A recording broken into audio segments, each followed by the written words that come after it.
Hello and welcome to another how-to video with the Kurzweil K20. In this video, we'll be replicating the classic Juno-60 using the V.A.S.T engine. We'll be programming the entire structure of the Juno. So by the end of it, our K20 is going to work exactly like the original, with the same waveform types, same kind of filters, LFO and envelope assignment, and most importantly, physical controllers. With that, you can design most of your Juno patches in real time, all within the same program by simply moving these controllers here. Let me show you some of the sounds you can have.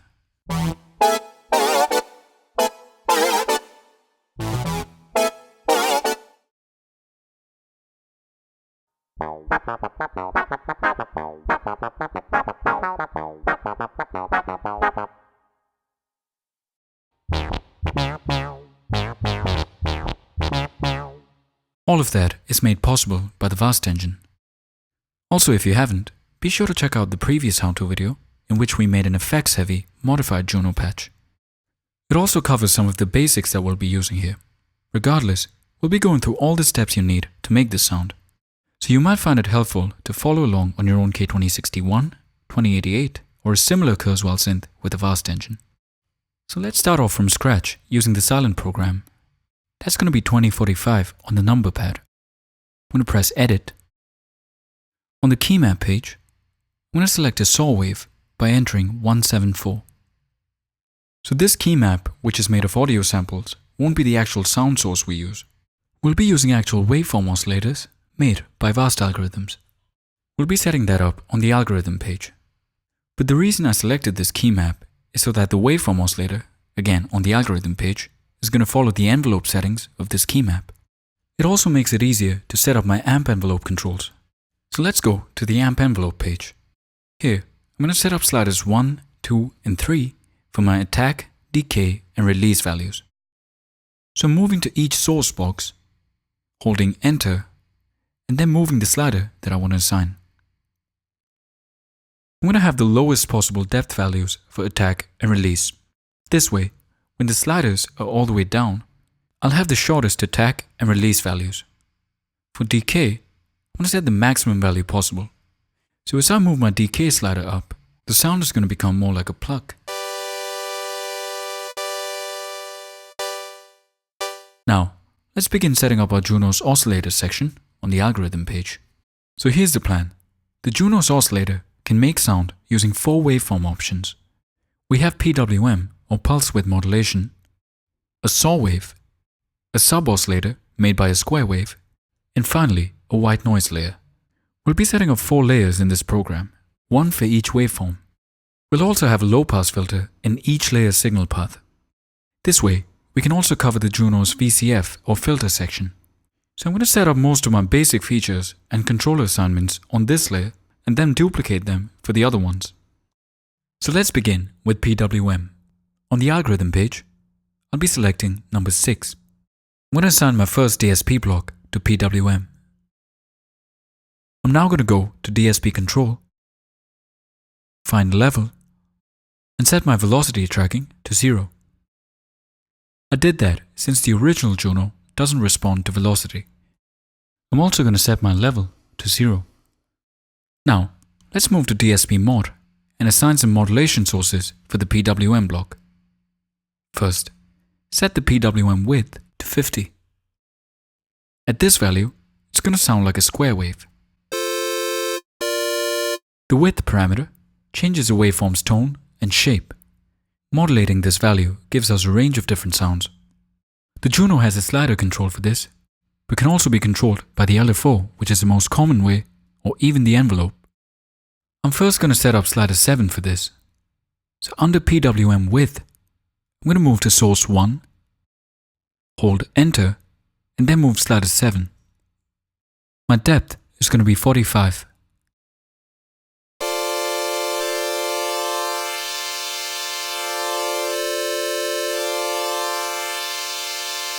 Next, I'm going to set up an LFO to modulate the same parameter in source 2. I'm going to have a knob assignment to control how much the LFO modulates this, and another one to control the speed of the LFO. So let's first set this up on the LFO Plus page before we assign it. So on the LFO Plus page, for LFO1, I'm going to set a minimum rate of 1 Hz and a maximum rate of 8.5. To control the speed of the LFO within this range, I'm going to move to Rate Control, hold Enter, and move knob 8. My shape value is going to be Sine. So we can assign this now. Back on DSP Mod, under PWM Width, I'm selecting LFO 1 as source 2. To control how much the LFO impacts this parameter, I'm going to go to Depth Control, hold Enter, and move knob 7 to assign it. My max depth is going to be 45. So listen to what happens when I turn knob 7 and knob 8.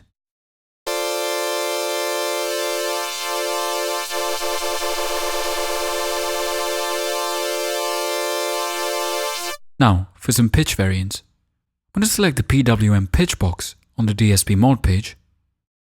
I want to have a constant wobble effect, just to make it sound more vintage. So I'm going to move to source 1 for this parameter. And I'm assigning LFO 1, which we set up in the previous step. My depth value is going to be 7 cents.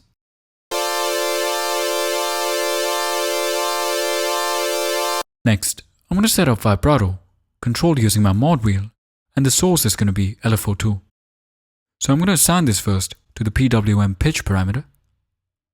So I'm assigning this LFO in source 2, assigning my mod wheel as depth control by holding Enter and then moving it, and setting my max depth to 120. To set up my LFO, I'm going to go back to the LFO Plus page. I'm going to set the minimum rate for LFO 2 at 6.5 Hz. So that's the speed of my vibrato. For the shape of the LFO, I'm going to select Sine.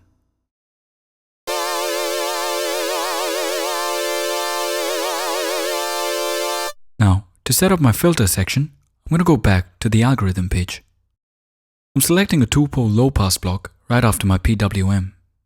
Now back on DSP Mod, I'm going to set the LP frequency value to 52 Hz.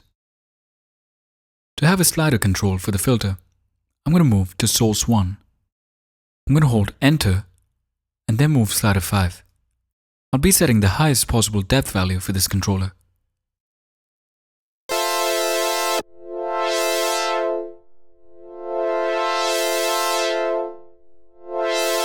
Next, I'm going to move to LP resonance. I'm going to go to source 1, hold Enter, and assign knob 5. My depth value is going to be 12.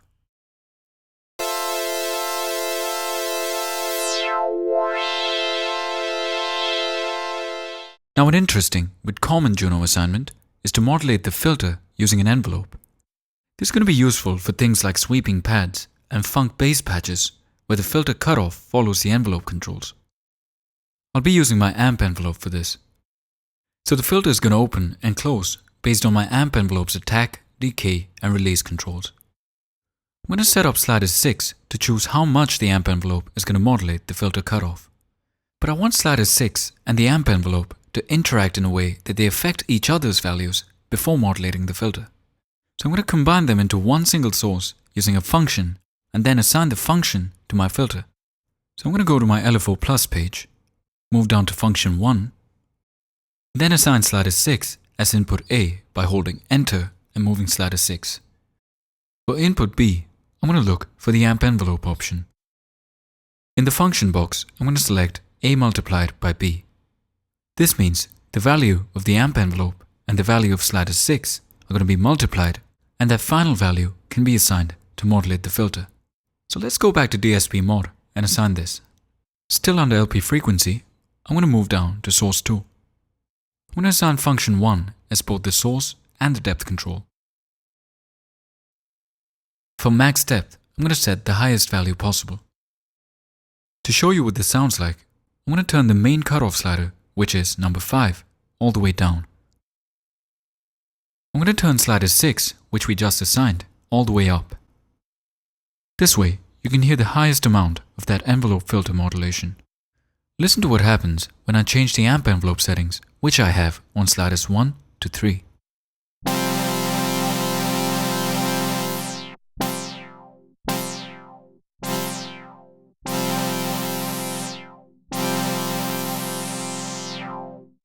The final step here is to have a switch to enable and disable this waveform. So let's go to the layer page. I'm going to find the enable box,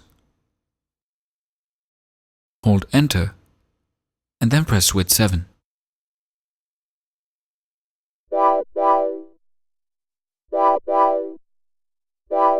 Now, it's time for the other waveforms. I'm going to duplicate this layer so I can use all the same settings and controller assignments. I'm going to change my PWM to a saw wave. Next, on the layer page, I'm going to move to the enable box and assign switch 9 as my on-off switch for the saw wave. So holding enter and pressing switch 9. I'm also going to turn the level of the saw wave layer down to -10. That's going to be on DSP control. Now for the sub-oscillator, I'm going to duplicate the saw wave layer and then assign my enable switch. So back on the layer page, I'm going to find the enable box, hold enter, and then press switch 8. Now on the algorithm page, I'm going to change my saw wave to a square wave. Since the Juno sub-oscillator is a square wave that plays back an octave lower, I'm going to go to DSP mod. I'm going to set the square pitch value to -12.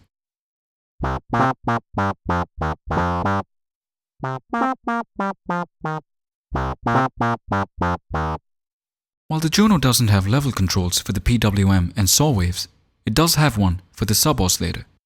So I'm going to use slider 8 for this. Under level, on the same DSP mod page, I'm going to turn the value all the way down. In the source 1 box, I'm going to hold enter and move slider 8. I'm going to set my depth value to 75 dB.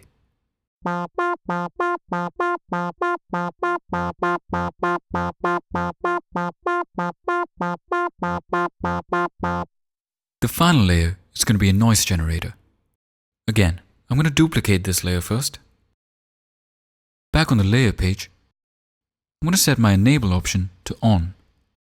I don't need a switch for the noise layer. Instead, I'm going to assign slider 9 as a level control for this. But first, back on the algorithm page, I'm going to select algorithm number 7. I'm going to select noise in my first block and follow that with a 2-pole low pass. I'm going to go to DSP mod. Selecting noise, I'm going to take away all of these mod sources. Next, I'm going to move to LP frequency. I'm going to set this to 52 Hz. Now, I'm just going to enter all the same mod values for the LP frequency block as the other layers. Copy the values that I'm entering. The reason I'm assigning these sources again is that I changed the algorithm I'm using. All the other settings from the LFO Plus page have been copied when I duplicated the layer. I'm doing the same to reassign knob 5 to LP resonance. My depth value is 12. I'm now going to assign level control for this layer. So moving down to level, I'm going to go to source 1, hold enter, and then move slider 9.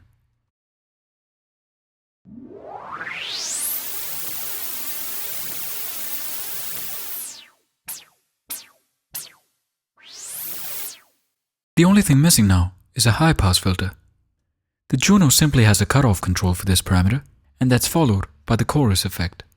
I'm going to set both of these up using the effects engine.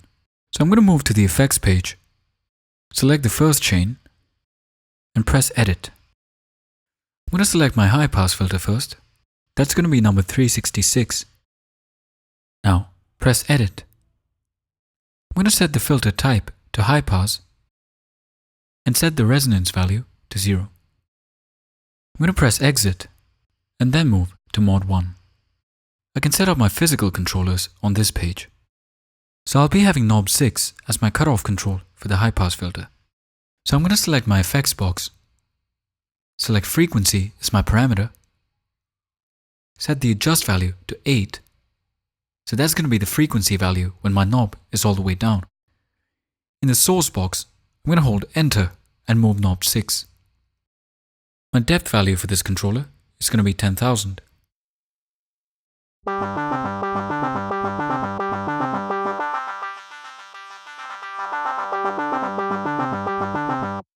Back on the main page, I'm going to press Insert Post. In this new box, I'm going to have effect number 210. I'm now going to assign knob 1 to control the chorus effect. So back on the mod 1 page, I'm going to assign my knob to control the dry-wet parameter. The adjust value is going to be 0. I'm assigning knob 1 by holding Enter and then moving it. And my depth value is going to be 100%.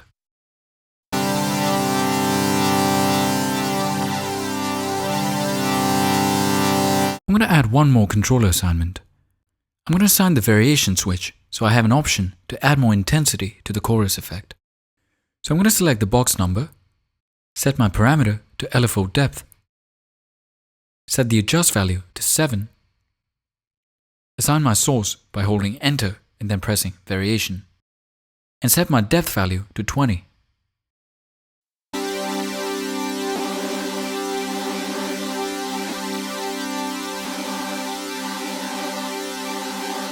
You can use this program as your Juno template and customize your modulation assignments in edit mode. For example, that function that I assigned to the filter cutoff where the amp envelope modulates it. What if I assign that to the pitch parameter? Let's see what that sounds like.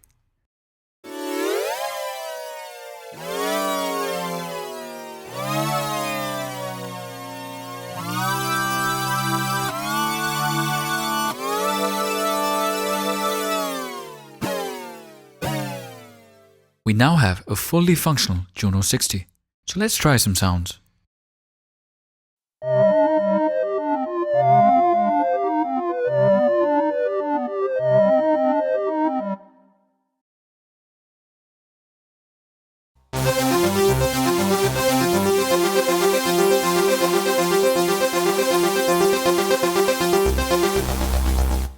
With that, I'm going to leave you to try these features out for yourself. Hopefully you found this video useful, and as always, you can find a link to download the program we made in the video description. Thank you, and I'll see you next time.